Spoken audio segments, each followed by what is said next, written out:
all time.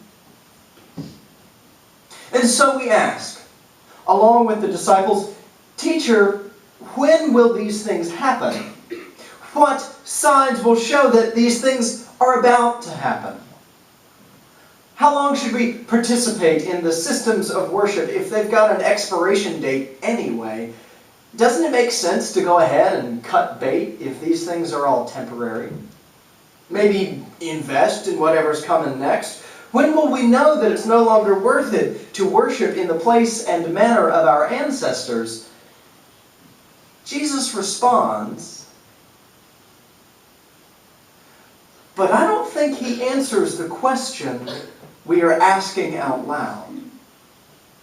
I think he answers the question behind the one the disciples voice. Their question is about a timetable. When is the end? What will show us that the apocalypse is about to happen? How can we prepare our defenses so that we can outlast the outsiders who don't know you? Their questions are all about the end of the only world they think they've known. Apocalypse, to the people who ask these questions, is about the dread of the end of the world as we know it. People who ask these questions, people like us and often we ourselves, are searching for a way to be in control. But we are not.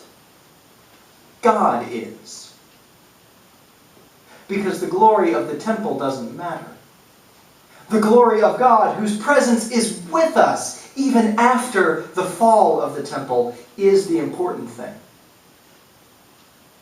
Because now how many times we've used it the other way. Apocalypse doesn't mean violent end. It means revelation of God.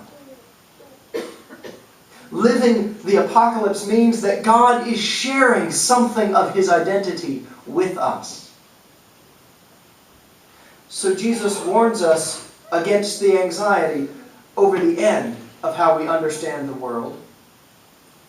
When will the God I worship serve, pay me back, and reward me for being a good person?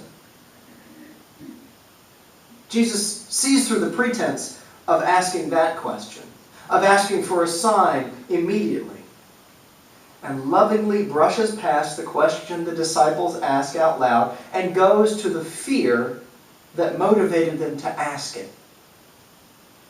He warns them that others will come who will play on those fears, who will claim that God will do what we want, that God's purpose is to prevent human suffering, preaching an easy God that leads us to an easy life. But we don't worship an easy God.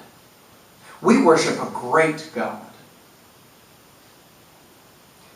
An easy God would fix all our problems and never expect us to change our hearts and minds.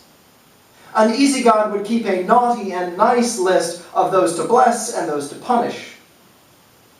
An easy God would be content to let us figure things out on our own until things got out of hand and then choose whether or not to be involved. An easy God would focus on making sure that God's chosen people, which since this is our easy God is us, would want for nothing, and would be carried along by rainbows and unicorns. But we don't worship an easy God. We worship a great God.